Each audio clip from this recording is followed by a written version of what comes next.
Mai Shiranui arriving in Street Fighter 6 is a huge deal, and to many is more than just fan service. When we consider that the Street Fighter franchise hasn't traditionally featured guest characters, her inclusion represents a seismic shift for the fighting game world, symbolising the breaking down of barriers that have defined the medium for decades.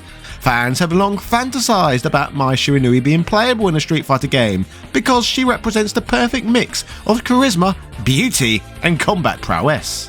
As one of the most iconic characters from SNK's Fatal Fury and the King of Fighters series, Mai, with her flashy moveset, dynamic fighting style, and bold personality, essentially makes her to boobs what Chun-Li has always been to legs, and men of culture everywhere appreciate this. In fact, I'd go so far as to say that Mai Shiranui's design is so striking and iconic that her visual identity has in many ways transcended the games she's appeared in, especially in the West. Her alluring aesthetic, instantly recognisable silhouette, and charismatic presence have made her a cultural icon in gaming, often outshining the franchises she originates from. With that in mind, join me today as we delve into the history of this legendary character, exploring her most significant video game appearances, her evolution over the years, and the impact she has had on the fighting game genre and beyond. Hello, cultured gamers. Big Daddy Top Hat here, ready to bring to you the bouncy tale of Mai Shiranui's incredible rise. Oh my. Yeah.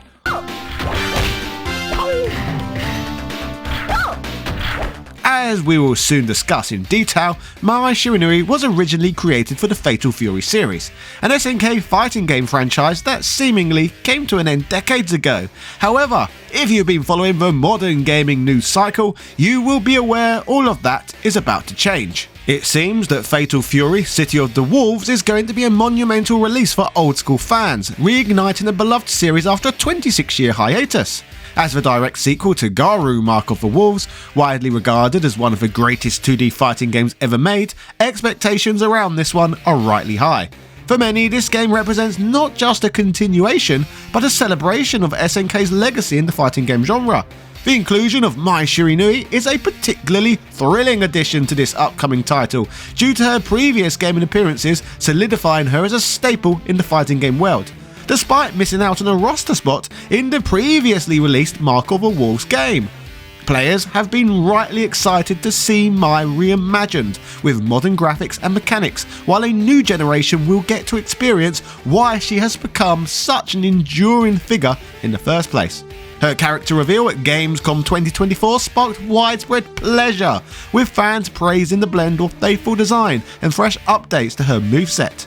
But of course, this would not be Mai's only character reveal this year, oh no.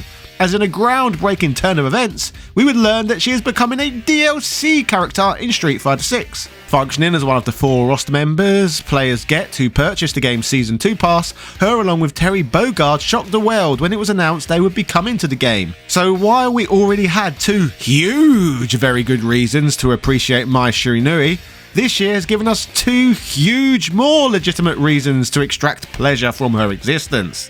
If you've ever dreamed of experiencing the joys of Mai Shiranui, I've got some great news for you. I can hook you up with affordable Mai-related pleasures at prices that'll make your wallet blush. That's right, click my affiliate link below and you can grab the Street Fighter 6 Year 2 Ultimate Pass for an astonishing 32% off. After all, why pay full price when you can live the dream on a discount? No judgments here.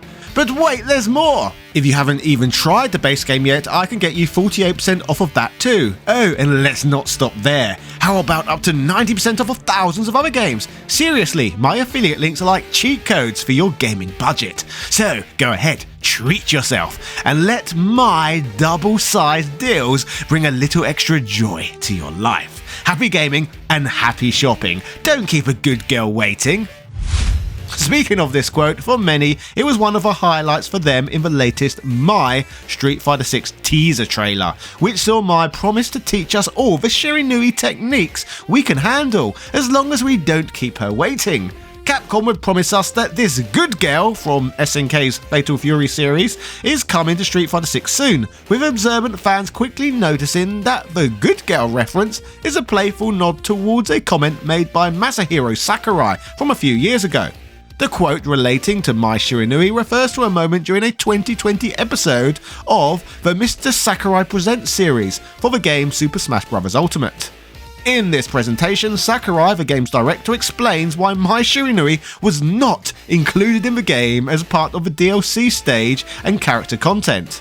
When showing off the King of Fighters arena in Smash Bros., Sakurai acknowledged that Mai, a fan favourite character, was noticeably absent. He remarked, "Super Smash Bros. Ultimate is for good boys and girls of many different ages, so we decided not to feature her."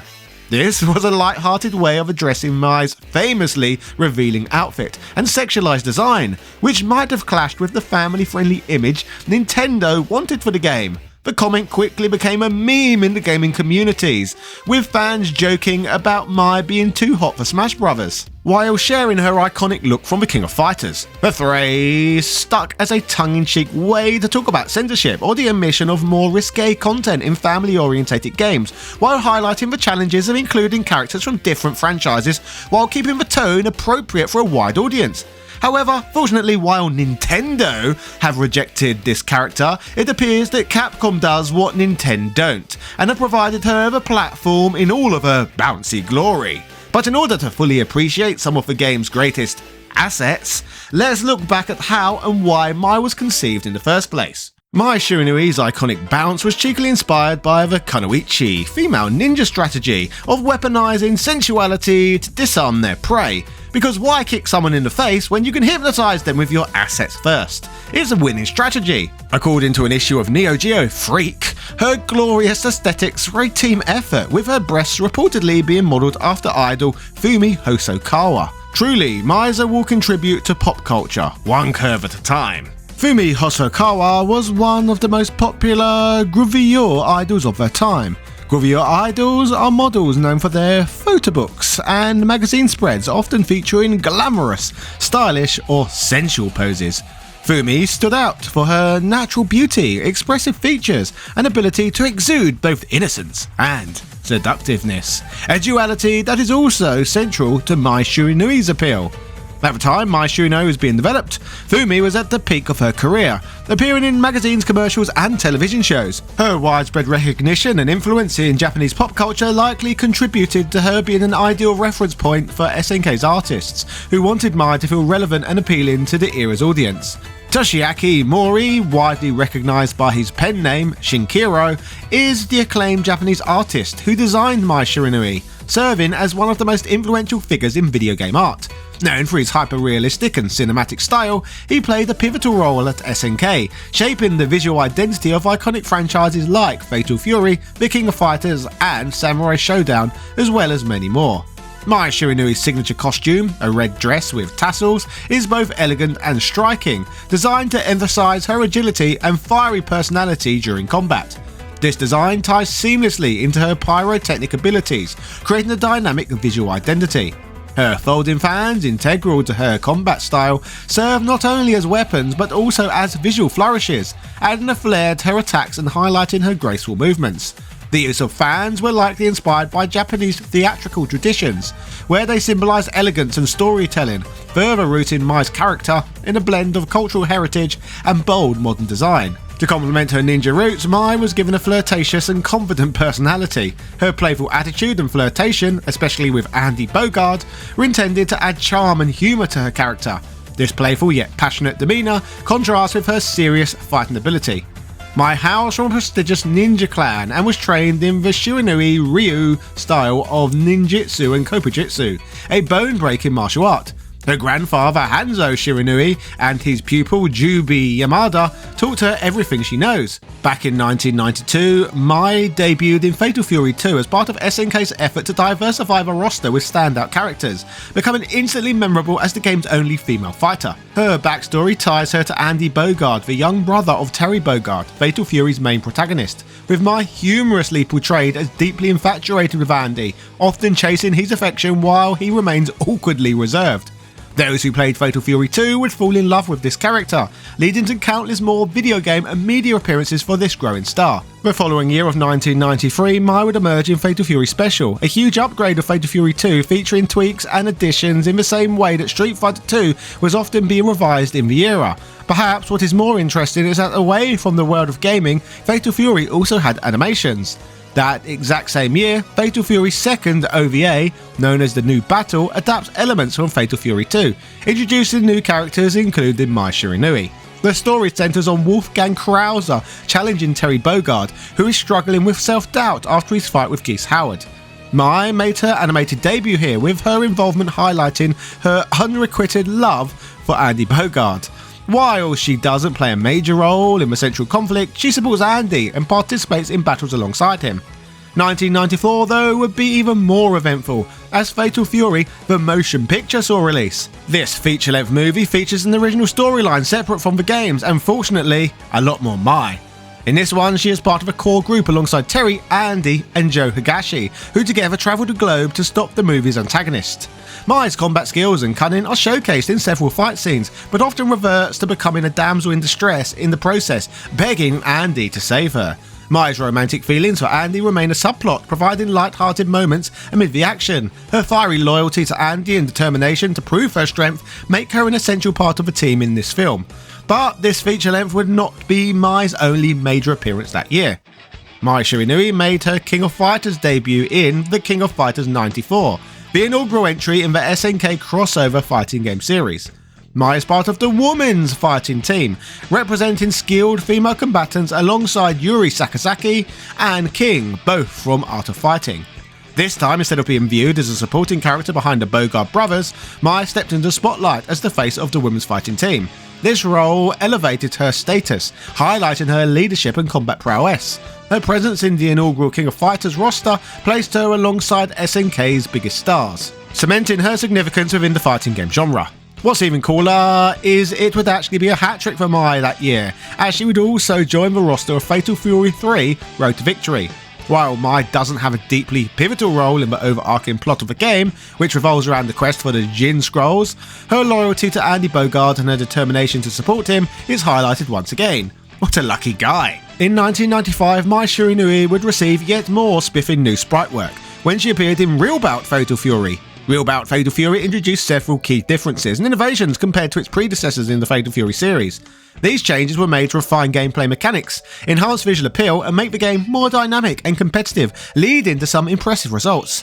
The story of Real Bout Fatal Fury focuses on Geese Howard's final rise to power and ultimate confrontation with the heroes of Southtown. As in previous entries, Mai's primary motivation is to stay close to Andy and support him in his efforts to confront Geese Howard and other threats in Southtown. Her affection for Andy is a defining trait, but her skills and determination as a fighter are equally emphasised. Between 1995 and 1999, the Fatal Fury series continued to expand with new games introducing fresh rivalries while maintaining the focus on Mai's romantic pursuit of Andy. However, it's notable that she was absent in Garou Mark of the Wolves from 1999, which until recently served as the final instalment in the series. Similar to Street Fighter 3, A New Generation, this game primarily spotlighted a new cast of fighters, leaving most established characters from earlier titles out of the roster entirely. That same year, she would also be in a spin-off title known as Fatal Fury Wild Ambition. This one marked a significant milestone for Mai, as it was the first time she appeared as a playable character in a 3D polygonal fighting game. Released for the Hyper Neo Geo 64 arcade hardware and later ported to the PlayStation, Wild Ambition reimagined the original Fatal Fury storyline in 3D. While Mai retained her signature moves and flirtatious style, her 3D model faced criticism for being less refined compared to her detailed 2D sprite work. The game received a mixed reception, with some fans appreciating SNK's bold move into 3D, while others found the visuals and mechanics lacking compared to competitors like Tekken 3. The Hyper Neo Geo 64 hardware struggled to keep up with more powerful systems of the era, resulting in underwhelming graphics and frame rates. This one is certainly imperfect, but it did give us our first glimpse of Mai in the third dimension. However, let's be fair, she certainly didn't make the same impact as Lara Croft.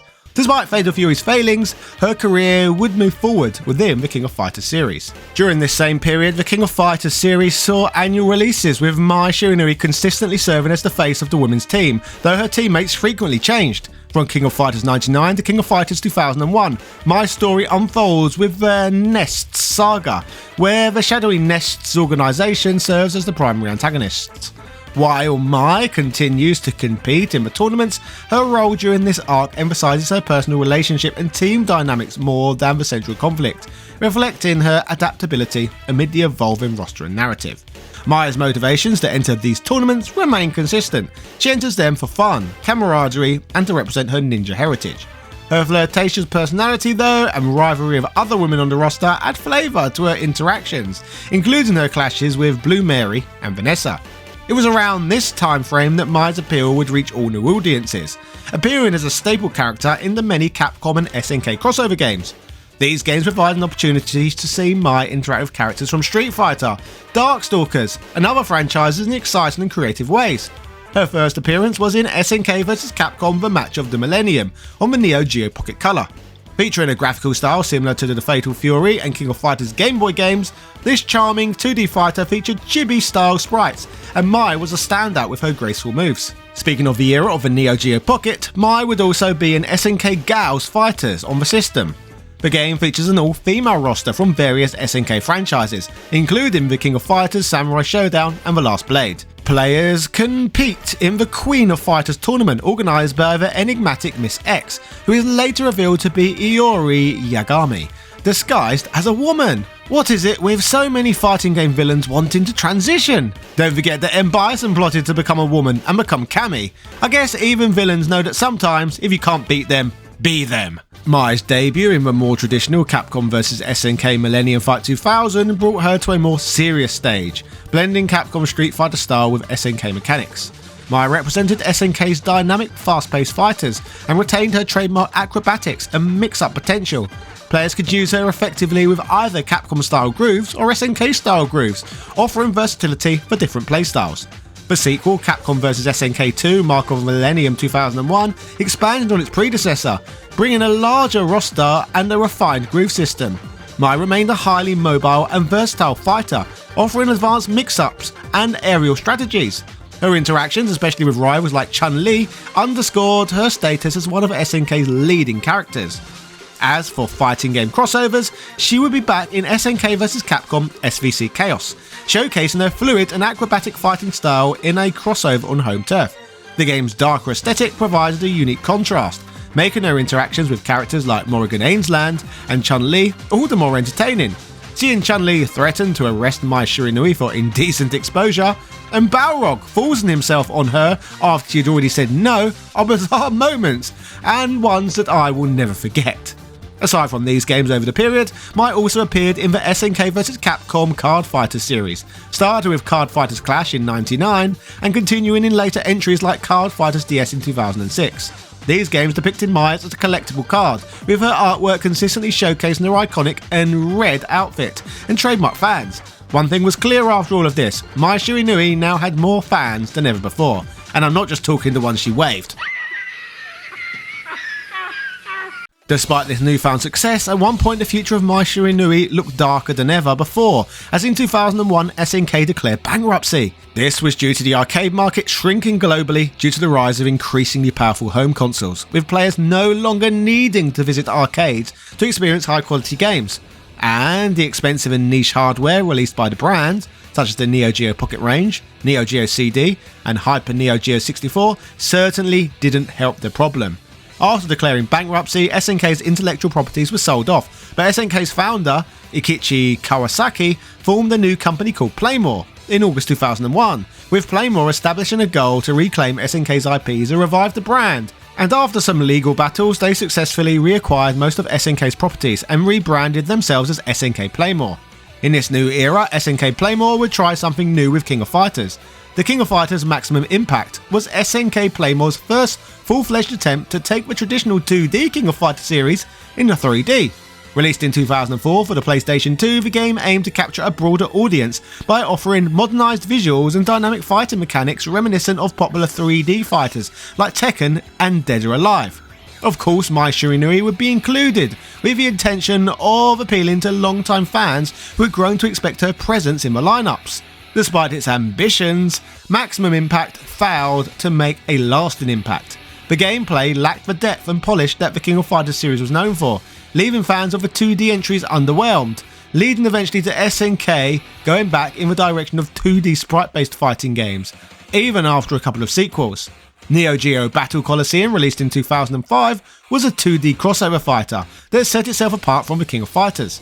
While King of Fighters traditionally focused on teams of 3 or single character matches, drawn mainly from the Fatal Fury, Art of Fighting and other SNK franchises, Neo Geo Battle Coliseum expanded its scope to include characters from a wide range of SNK properties, including lesser known games like World Heroes, Last Blade, and even Metal Slug.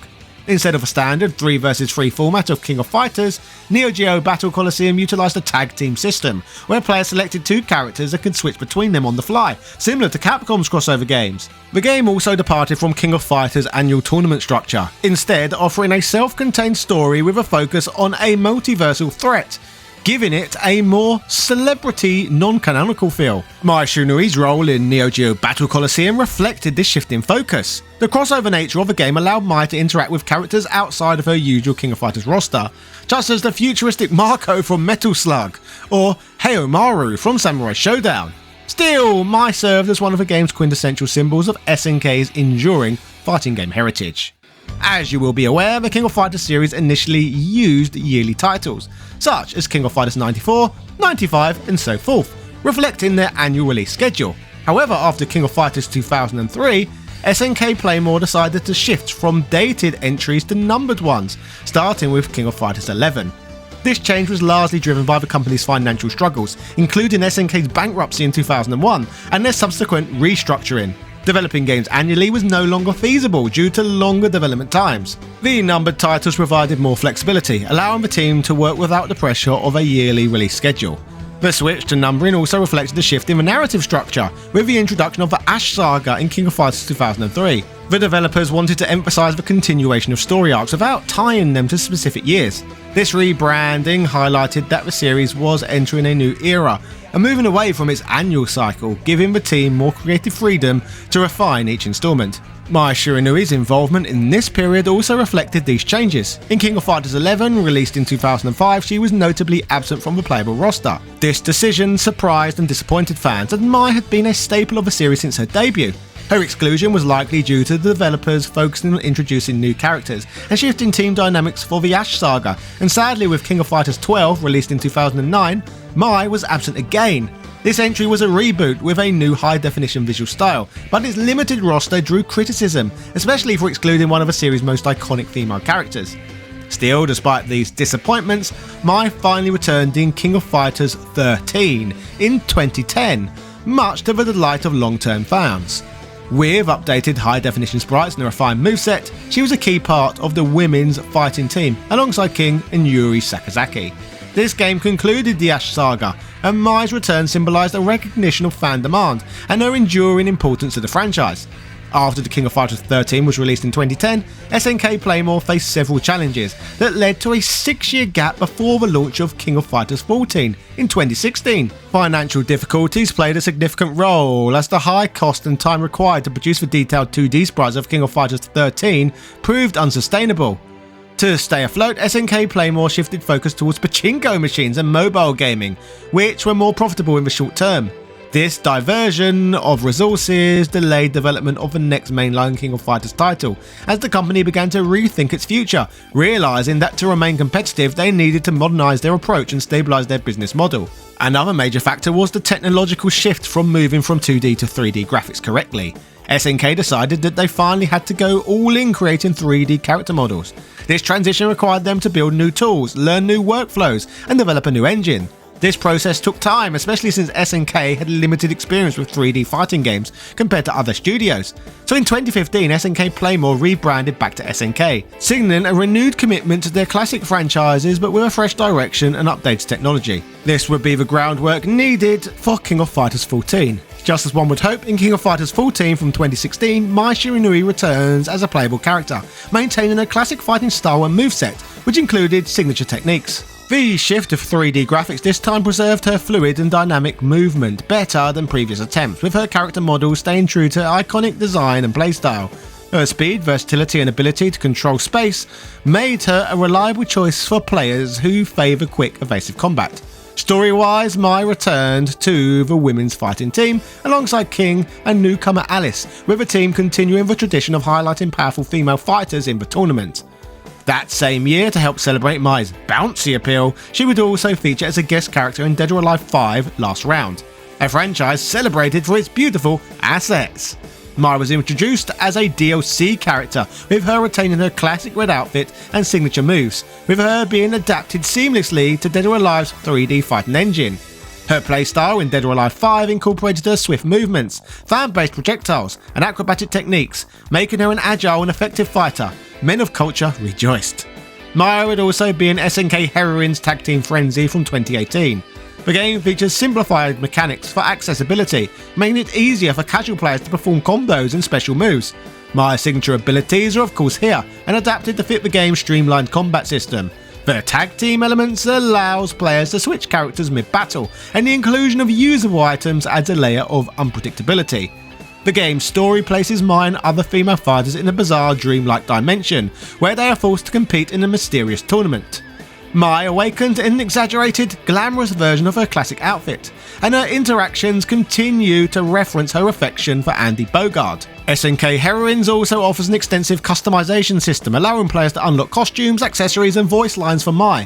For example, who could ever forget Moo Cow Mai, an outfit that left certain game journalists of particular political persuasions outraged. Speaking of culture, Mai would be back in Dead or Alive 6 as a guest once more in 2019, but the fighter would not have another super significant year until 2022, where she would look better than ever in King of Fighters 15. The updated visuals in King of Fighters 15 capture her iconic look, while the game's use of Unreal Engine 4 brings more detailed textures and dynamic lighting. Mai's inclusion was of course well received, reinforcing her status as one of SNK's most beloved and recognisable characters. In a stranger turn of events, in August 2022, Fall Guys Ultimate Knockout collaborated with SNK, introducing Mai Shiranui as a limited-time playable costume. In fact, by this point, Mai's appearances are so prolific throughout the gaming world that we would have been here all day if I chose to spotlight all of them. But one thing is for sure, with both a new Fate to Fury game on the horizon, and her featuring as part of Street Fighter 6's Season 2 Pass, perhaps 2025 will be one of the biggest years yet for the character, and that's a huge deal. Don't forget you can grab the Street Fighter 6 Year 2 Ultimate Pass for an astonishing 32% off, and if you haven't even tried the base game yet, I can get you 48% off of that too. Oh, and let's not stop there, you can also have up to 90% off of thousands of other games too. And as stated earlier, my affiliate links are like cheat codes for your gaming budgets. So go ahead, treat yourself, and happy gaming and happy shopping. My, what bargains. Cheerio!